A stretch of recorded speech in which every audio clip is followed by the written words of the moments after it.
দর্শকের মনে জায়গা করে নেয়ার জন্য এই ছবিতে অনেক এলিমেন্টস আছে। এই গল্পে যেমন রোম্যান্স আছে, তেমনি বললাম না যে ক্লাইম্যাক্স আছে, অ্যাকশন আছে, পাভেল ভাইয়ের মতো একটা ভিলেন আছে। গল্প থেকে আমার মনে হয় চরিত্রটা খুব ইম্পর্টেন্ট। জলে জলে তারা একটি কমার্শিয়াল সিনেমা, একদম অ্যাবসলিউট কমার্শিয়াল ছবি। খুব অসাধারণ লাগছে। অবশ্যই প্রত্যেকটি কাজ যখন রিলিজ হয় তার আগে একটা এক্সাইটমেন্ট কাজ করে। তো এখনো সেরকমই লাগছে, খুব এক্সাইটিং লাগছে। সামনে কি কি কাজ নিয়ে ব্যস্ত আছেন, মানে সামনে কি কি কাজ? আপাতত শুধু জলে জলে তারা নিয়েই ব্যস্ত আছি। আমি চাই যে দর্শক ছবিটি দেখুক, আমিও হলে গিয়ে দর্শকদের সাথে ছবি দেখতে চাই। এখন এই সিনেমাটা নিয়েই ব্যস্ত আছি।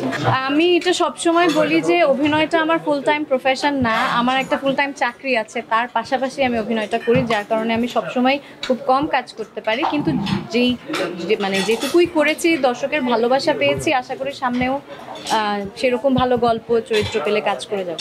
আমি ওইভাবে পার্থক্য দেখি না আসলে, এটা কোথায় কাজ করছি সেটা ম্যাটার করে না। আমার মনে হয় যে যদি ভালো একটা গল্প পাই, যদি ভালো একটা চরিত্র পাই, মন দিয়ে কাজটা করার চেষ্টা করি। মানে কোন জিওগ্রাফিক্যাল লোকেশনে দাঁড়িয়ে বসে কাজটা করছি সেটা ম্যাটার করে। কোন ধরনের গল্প আপনি চয়েস করেন?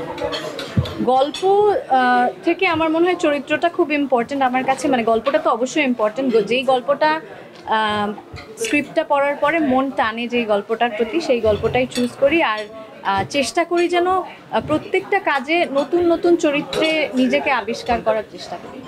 কমার্শিয়াল সিনেমায় আপনাকে মানে একটু খুব কম দেখা গেল।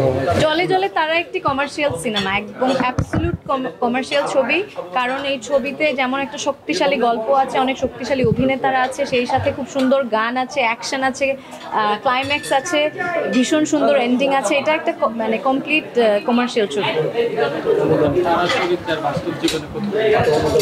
অনেক পার্থক্য, মানে আমার বাস্তব জীবনের সাথে তারা চরিত্রের কোনো মিল নেই, আর সেই কারণেই অভিনয়টা করে আনন্দ পেয়েছি।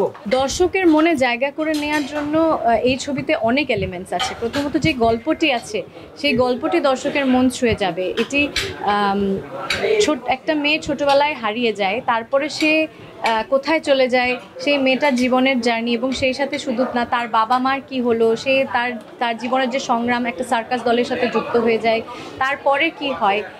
সুন্দর গান আছে, সুন্দর প্রেমের একটা গল্প আছে এই ছবির একটা অংশ হিসেবে। তো এর মধ্যে মানে আমার মনে হয় অনেক এলিমেন্ট আছে যে দর্শকের মন ছুঁয়ে যাবে।